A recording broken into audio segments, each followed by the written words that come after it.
Welcome back, Stasa23 here, back again with some knife therapy, and today I have for you the Bestech knives, the Nuke. This is a design collaboration with one of their main designers, Mr. Kambu. He has designed some awesome knives for Bestech, and a lot of them speak to me. I just like his design language, and they're usually nice and functional knives. This particular knife comes in at $297. So yes, this is a premium Bestech, and we've seen it in the past. They do some phenomenal work for some OEM work and their own work as well. This is, in my opinion, the perfect little big knife because you have that forward finger choil that you can get a full 4-finger grip on. Let's get the specs out of the way. You have a total length of 6.75 inches. You have a blade length of 2.75 inches, so it's in that medium to smaller range. You have a grip area without that forward choil of 3.3 inches with the forward choil of 4.1 inches, so it's going to fit medium and large hands, maybe even extra large hands. Your handle scale thicknesses from here to here is 0.50, so right at average, and the closed width in the pocket is kind of bulky from here to here of 1.65 inches, and your blade stock thickness on this knife is 0.14 inches, and the behind the edge thickness ranges from 17 thousandths at the thinnest and 20 thousandths at the thickest, sharpened at 27 degrees per side. All right, we're gonna do some cutting footage and we'll break it off right here. All right, let's take a closer look at this. I really like that blade shape. It's pretty useful. You can use it for nice detail work, and you don't have too much, you don't have a very aggressive belly there, so it's not going to slide out of your cuts if you're doing like cardboard cutting. And you could also, use it for cutting up food and stuff like that, because you do have somewhat of a belly, so you could do some of the rocking cuts on it if you needed to. Got a nice point for detail work and for piercing. You have a satin finish on here that is consistent all the way around. It is a fingerprint magnet. That is something to note. You have Kambu's logo right there, and you have the Bestech logo right there. The blade steel is hidden right here on the flipper tab, which is Bowler M390, which is a stainless super steel, and Bestech usually does an excellent job on their heat treats, and it showed in this knife.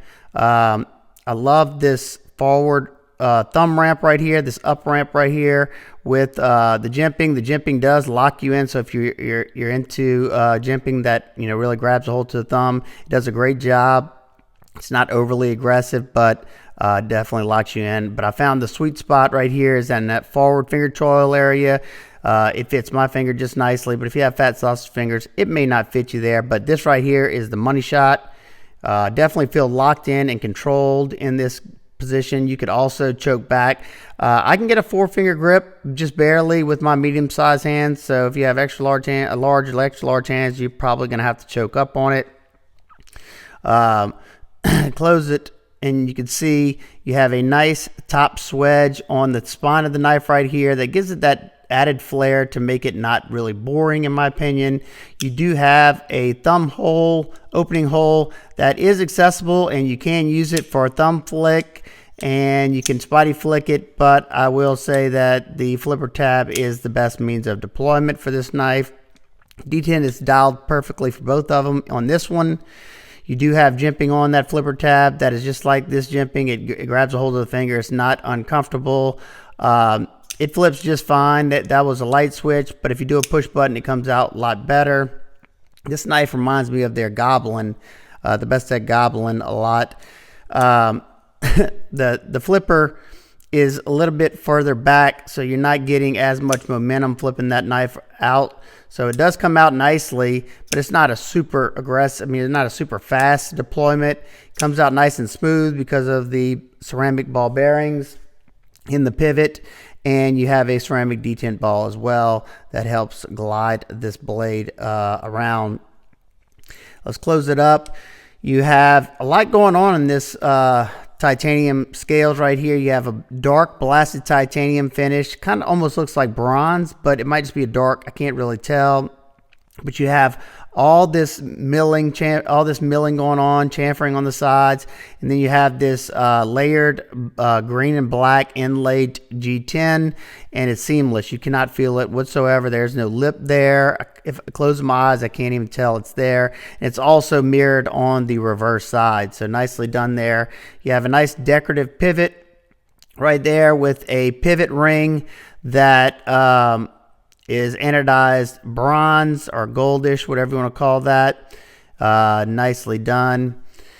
You have a T8 on the pivot, T6 on the body screws, and the pocket clip screws, which are hidden.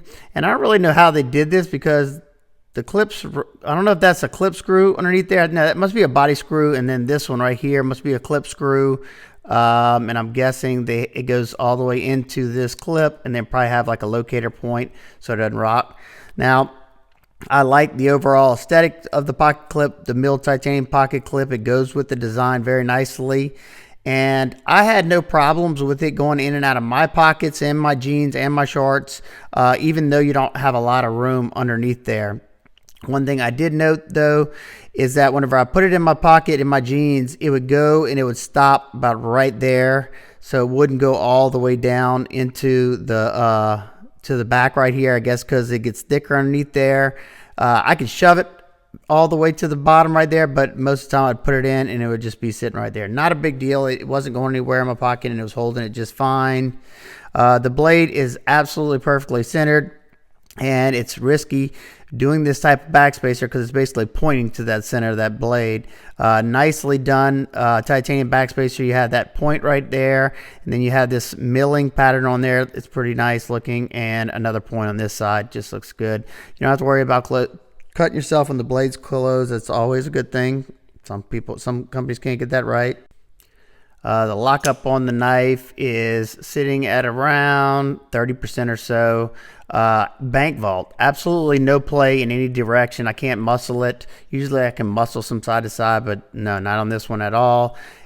Easy access to that lock bar because they have this chamfer right here on the side right there, and it is a little bit raised up here, so it's very easy to get to that lock bar. Boy, this thing is smooth. Look at this watch. Nice and smooth on the close. It's a very controlled close, but whenever you do like that, get it off the lock bar, just pull it down like that. You do not feel those bearings like, you know, skipping on top of the blade, so it must be finished really well in there. The ergos were good for such a small knife. You have that contoured like a contoured feeling going on because of all the chamfering going on and the milling, so it has the contoured effect. But you know, this spot right here, I mean, completely locked in, comfortable. Now I did notice on these edges right here from this chamfer, when I was really bearing down, I could kind of feel it. But other than that, you know, normal, you know, what you'd probably use, normal EDC tests, you'd probably use this knife for, it would be great. You wouldn't feel it at all. It definitely feels like a higher end Goblin with a bigger blade on it. I like the littler knives that you can still get that 4-finger grip. That, you know, I really think it's a good thing, especially if you like smaller knives. You're not compromising a whole lot there. All right, there's no internal milling on the top or bottom. They got a lot of milling on the outside of the knife. Let's check out the weight. Move it over. It is 3.94 ounces. That's a good bit for this small of a knife, but it doesn't bother me in the least. I did not have any problems carrying it around or anything. And let's do some size comparisons. We've got two real quick. We will compare it to the Spyderco PM2, which is going to be a good bit larger than the Nuke, and the Spyderco Para 3 is going to be more close to the size of Nuke, but the Para 3 is larger as well. And I wanted to check out the Spyderco Chaparral. They just seem like they'd be close. The Chaparral is a little bit shorter. And one more, this right here. We have the Ontario Rat Model 2, which is also a little bit longer than the Nuke. All right, nitpicks and complaints. Even though the satin finish looks nice, it's nice and even. I'm not a huge fan of satin finishes. They're fingerprint magnets. They take scratches fairly easily. I would have much rather see a nice stone wash finish on there, but that's just my personal preference. It's not, like I said, it's a nitpick. Also, I've noticed this on the Goblin as well, the Bestech Goblin. The spine right here, there's no like chamfer from the end of this wedge right here all the way down. So it's just a 90-degree edge right there. Not sharp. It's not going to cut you or anything. This side is a little bit sharper than this back side, but just something that you could have put like maybe a little small bevel right there, or just knock that off. Easy fix with like a ceramic rod or something, just pass it over the top of that. But it's not something you would normally touch at all. So just, once again, a nitpick. That's about the only things I could really even think of. All right, let's talk about the value. Now, this was a tough one because it's a premium knife. Anytime you spend in over $150 on a knife, you're not really... You're paying for, the demand or how well it's done or, all that stuff. So this is something you got to decide. But for me, I love the Bestech Goblin. You can get the Bestech Goblin for $158 now. It's a smaller blade. I think it's like a 2-inch blade, and it's S35VN. But I'm okay with that. I like the look of that knife. I ended up gifting it to, I think, the Neveses. And I think they enjoy it as well. It had great action, and I don't know if I would spend the extra, the $297 over the $158 to get the Nuke. That's just my personal preference. I love Kambu. I love his designs. I just think, being that I've already experienced the Goblin, I don't know there. Now, you do have more going on this one. You have that inlay. Well, no, let's scratch that, because you do have the carbon fiber inlay on the Goblin. Like I said, it's basically, you got M390 here, you have S35 there.